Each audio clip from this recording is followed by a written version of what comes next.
Coming in at number 4, I had Another Fight, and I'm going to give K Reno his flowers because Telekinesis is a great album. I had a fight between him and Conway, God Don't Make Mistakes, but I listened to Conway, God Don't Make Mistakes probably a couple of thousand times more. A lot more repeated listens than Telekinesis, but Telekinesis was high. Like, if you have K Reno's album in your top 10, top 5, number 1, number 2, I get it. I'm not gonna argue with you. I understand. Dope album, but the song with Jill Scott, it's Lock, Load, Tear Gas, Piano Love, Drum Work, Wild Chapters, Guilty, John Woo, Stress. Stress might be, especially second verse of Stress, might be Song of the Year. Could be. I wouldn't be mad if somebody have it in their top 10, number 1. Like, shouldn't he had so many fire songs on this album and delivered such a great hip-hop album. Chanel Pearls is heavy rotation too. Like, I love Stress, but it's such a heavy content, but just something to listen to on my own time and just zone out to. Or I can listen to it with my old lady. Like, my old lady feels the Jill Scott verse because she went crazy. Number 4, like, I love K Reno. Honorable mention if you got him in the top 10, I understand, but I had to go off the actual listens. I'm going off the analytics. Number 3 is JID, J-I-D, whatever y'all call him. I call him J-I-D because that's what I was introduced to him as.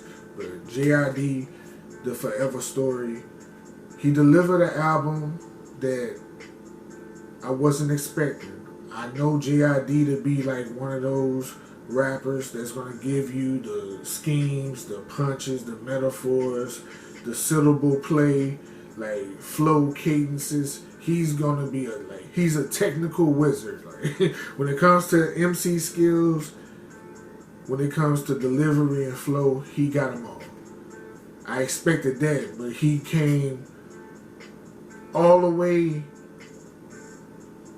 and he took the left of the fork. It's like he came into a fork in the road because DiCaprio 2, he had a little bit of both. He was rapping his ass off and he had songs. This time he just kind of made like a real cohesive, real complete album from start to finish. Press play, let that thing roll. There's really nothing to speak about. Just go check it out. I promise you. You won't be disappointed. J.I.D. Forever Story, top 3 this year. Number 2 for me is Rome Streets, Kiss the Ring. Now, caution. If you haven't heard this album before, you're going to hear Conductor, We Have a Problem, that producer tag is going to pop up a lot. But once you get past the producer tags, once you get past it, it's a tough first listen. Because the first listen is like, why is it happening so much? But once you listen to it on repeated listens, it kind of becomes like a mixtape. DJ Drama, DJ Clue, DJ White Hour, it's like their tags, they're screaming on it. It kind of becomes like a mixtape, but it's really an album. 17 songs. He had 6 features on a 17-song album, and those features are the people in this camp.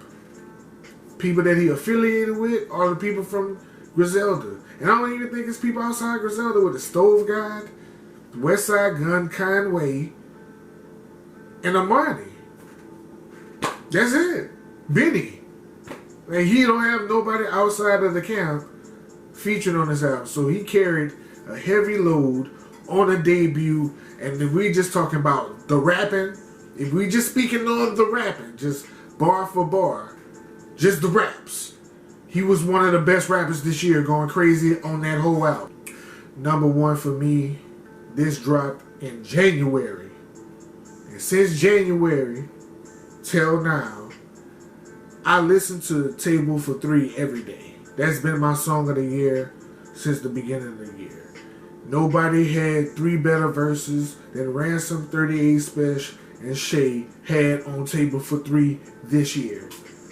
The closest verse that came close to those verses is probably Conway, Red Dawn, probably Black Thought. He had a second verse on one of those songs on Cheat Codes. Like, it's a couple of people that came close, but for sure, Table for 3 has been in heavy rotation. Gold Cutlery featuring Rome Streets, heavy rotation since January. Brains for Dinner, Communion, Ladies Brunch with Seven the Genius and Armani Caesar, heavy rotation since January. Eat or Starve with Jinx, heavy rotation since January. Like, I really listened to this album since it dropped, and I keep something in rotation ever since it dropped.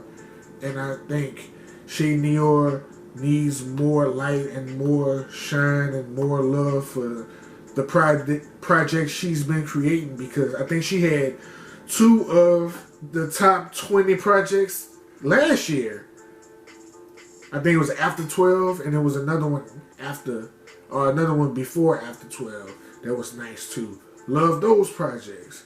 So for her to drop this in January, Food for Thought, and then she just dropped another one called The Remnants, I want to say November, end of November, December, one of those, around that time, first quarter and fourth quarter. If you got The Remnants in your top albums, I'm not going to argue with you, because that's a fire album too. But Shay Nior, #1, because she dropped in January and has never left my playlist for 11 months since. Super fire.